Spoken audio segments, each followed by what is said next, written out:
Hello everyone, this is Michael Madden broadcasting live from Morgan's Local Flavor in Allentown, Pennsylvania, United States. I'm sitting here with Elizabeth Waldroff, good friend of mine. She's one of our members. She actually spoke at TEDxLehighRiver recently, and she's going to do a short presentation on some of the nuanced things she spoke about in that presentation. And without further ado, Elizabeth Waldroff. Dobson. Dobson. I'm married all right. now. Yeah, all right. And my husband's watching. Here we go. So, got to get that right. Yes. Good morning, everybody. My name is Elizabeth Dobson, and I am a local business consultant. I am also a founder of FamilyRemix.com, and recently I did speak at the TEDxLehighRiver event this just a few weeks ago, talking about implicit bias and how my a suggestion on how we can address it from my perspective as a biracial woman.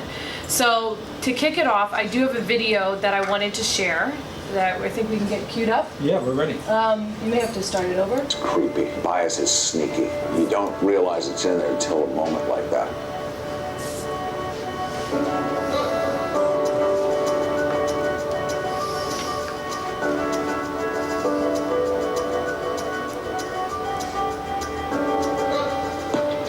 I have two daughters. My 11-year-old, Callie, is kind of like me. Callie, what do people say when they find out that you have white parents? Sometimes they're like, oh, you don't look like the guy. I'm like, oh, I want to talk to. I'm in 7th grade. I look at Callie and I see an innocent little 11-year-old girl. I usually just think about Netflix and shoes and school, of course. There's the possibility that you might be treated differently by some people from your sister just based on the fact that you're black and Sydney's white. When you have to say something like that to your kid, it's really sad. It just felt like we were bursting her bubble. But nothing like that's ever happened to you, right? No.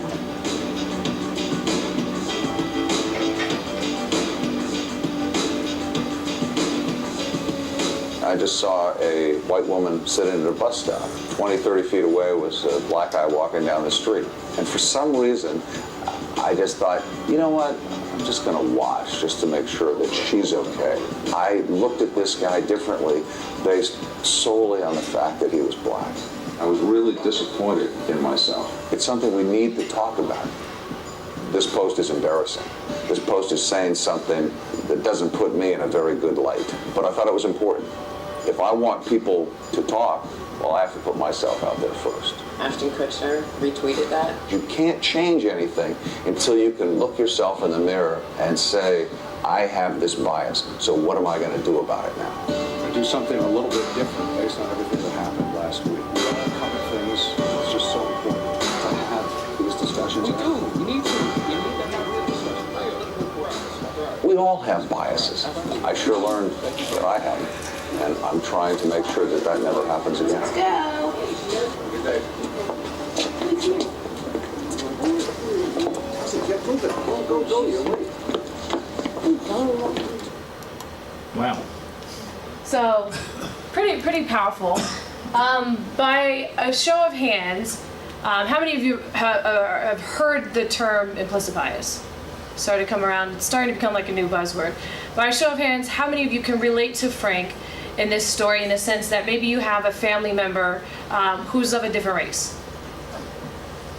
Maybe you can relate to Frank if there's somebody close to you, maybe a college friend or somebody at work that you have a great relationship with that's of a different race. And finally, maybe we can relate to Frank because just as citizens in our community, we have a desire to respect and celebrate diversity from other cultures, right? So, I can relate to this story because I too am adopted, my whole family is white, and I am biracial.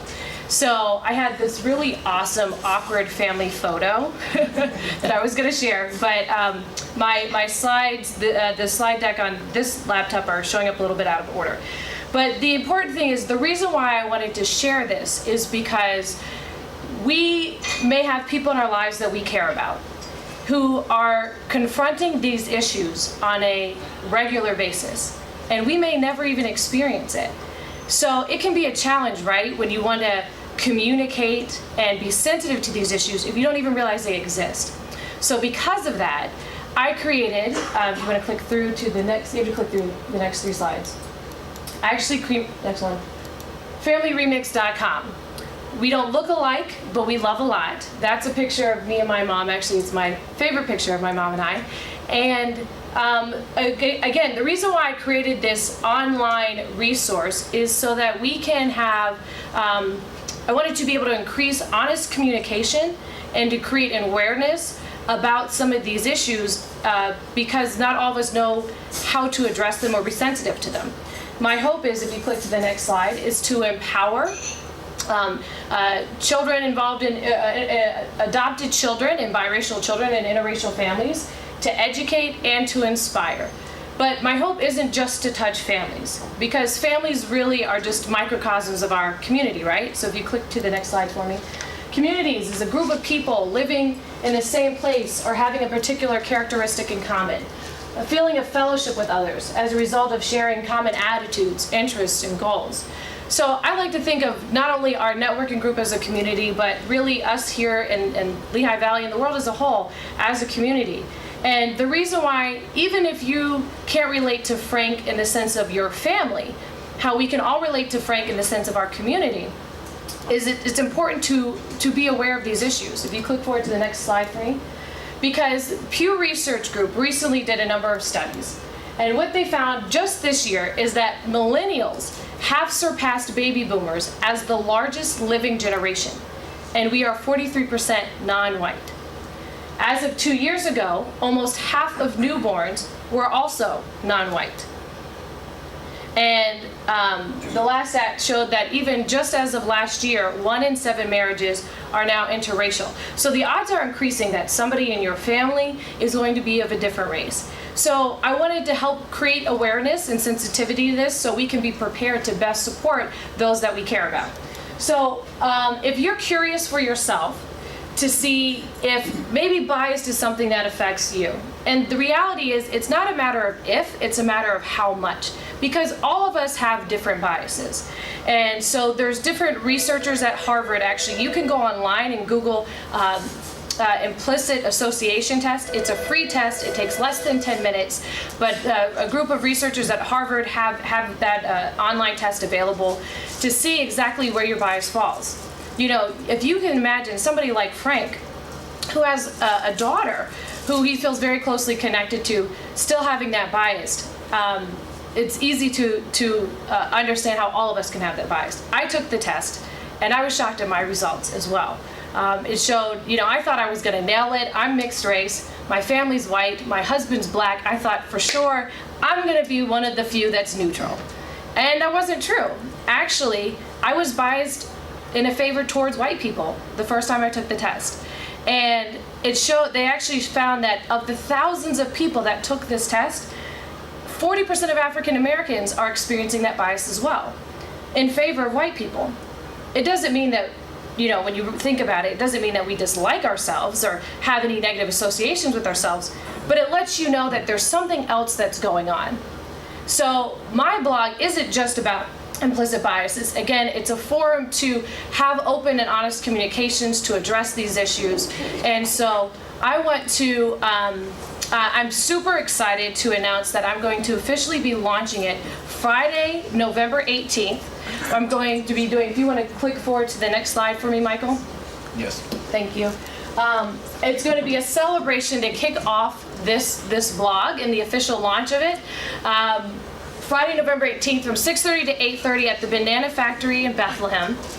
And there's going to be refreshments, there's going to be drinks.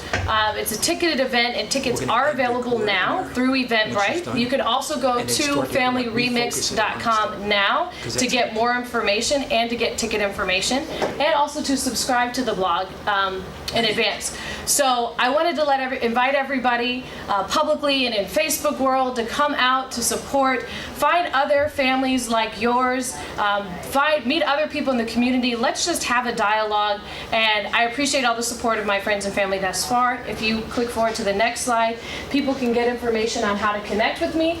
like I said, you can already start to subscribe to the blog. So as I share fun things and important things and insightful things, you will be the first to know. And you can also connect on Facebook with me personally, as well as through our familyremix.com Facebook page, as well as on Instagram. So thank you, Michael, for this time, and I thank everybody who supported me on my journey through the TEDx experience and in the business community. So thank you. Yeah. All right. In closing, I just want to say I met her mom, Yeah. and we had these conversations about when my daughter Gianna, she had this kinky afro blonde hair. So I'm asking black women and Hispanic women how to deal with this hair My at mom did the same Walmart or thing. wherever I'm at, and they're looking at me like, what's this guy talking about here? You know, but I can really, I'm so proud of you for going out there, because you can see it in the news. There's a lot of stuff that needs to be addressed out there in society, and it takes leadership to go out there and do that. And I'm so, you're like a little daughter to me. When I saw you up on stage doing your presentation, it was touching my heart that you have the courage to go out there and make this an issue and a thing for yourself. So Thank you. much respect. So Thank you. we're signing off on this one for now, and then we're actually going to have our next folks come in with the Toys for Tots campaign. So for the people that are watching Facebook Live, we're doing a little behind the scenes here, and you're off, the new ones are in. Awesome. And All if right. people have questions too, they can comment on Facebook Live, right? Yes. You can comment live and I can, respond, or you can message me directly, so. Yeah, we're getting better at this, so we're going to actually be on time and be able to promote and all those kind of things. So, all right, next group of folks, you're out, the next ones are in.